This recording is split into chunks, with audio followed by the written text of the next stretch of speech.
Hi everybody and welcome back to From the Shelf. I'm Miss Cindy from the South Brunswick Public Library and we are reading our way through The Boxcar Children by Gertrude Chandler Warner. Today's chapter, chapter 8, is called A Swimming Pool at Last. The Boxcar Children were so tired that they slept until 10 o'clock Sunday morning. When they woke up at last, they hurried through breakfast and went to work on the swimming pool. "We'll make a dam across the brook," said Henry. "Here is my cart," said Benny. "I'll cart stones and logs in it." "Good for you," laughed Henry. First the 4 children went down the brook to look at the pool Jessie had seen. The water was quiet here, and there was clean sand all around the little pool. "It is big enough for a swimming pool," Henry remarked, "but I don't think it's deep enough." He put a long stick in it to see how deep it was. When he looked at the wet stick, he found that the water was about a foot deep.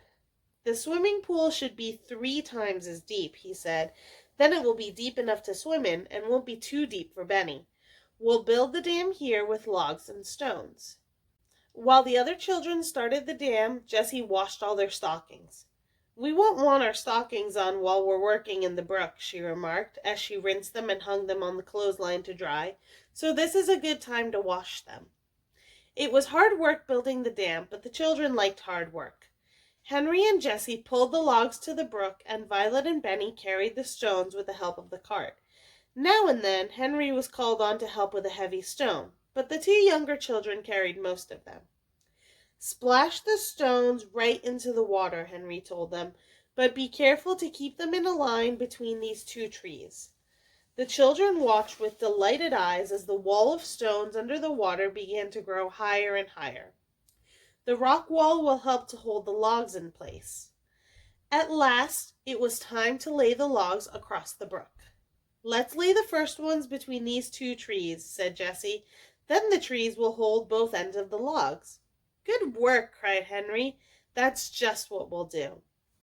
But when the first big log was splashed into place on top of the stone wall, the water began to run over the top of the log and around both ends. "Oh dear!" cried Jessie. "The water runs around the ends every time. What shall we do?" "We'll have to put lots of logs on, with brush between them. We'll put so many on that the water can't get through," said Henry. They laid 3 logs across, with 3 more on top of them, and 3 more on top of those. Violet filled her arms with brush and held it in place until each log was laid. Benny filled the holes at the ends of the logs with flat stones. Such wet children were never seen before, but the hot sun would dry them off, and no one cared. When the 3 top logs were laid in place at last, the 4 tired children sat down to watch the pool fill. But Henry could not sit still as the water came higher and higher up the dam. "See how deep the pool is getting," he cried. "See how still it is." At last the pool was full, and the water came over the top of the dam and made another waterfall. "Just like Mill Dam," said Henry. "Now the pool is deep enough for all of us to swim in." "You boys can have the first swim," said Jessie. "We girls must go and get dinner. We'll ring the bell when we are ready."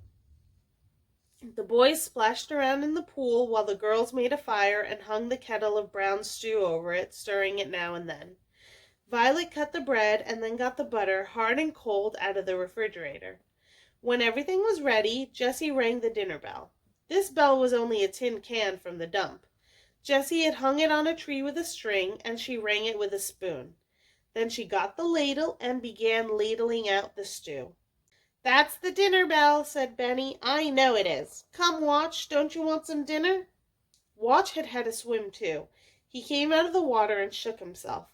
The 2 boys put on their dry clothes and went to Sunday dinner. "Let me ring the bell again," said Benny.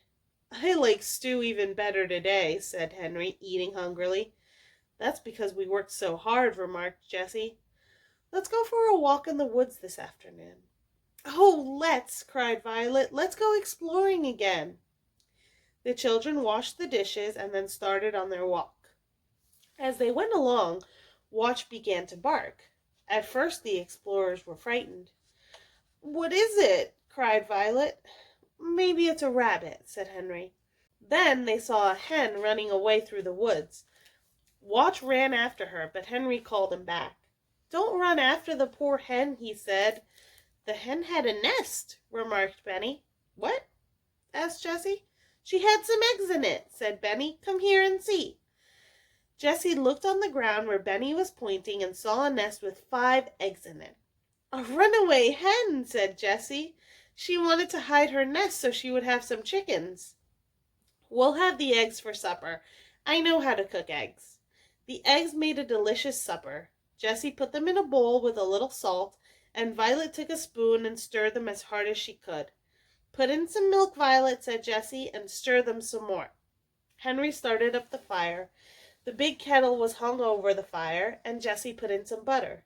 She watched the butter until it was nice and brown, and then she put in the eggs. "Sit down," she said.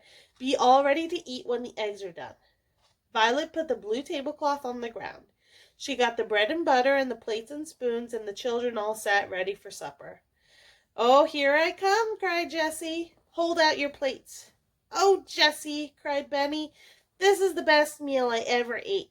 I found the eggs, and you cooked them."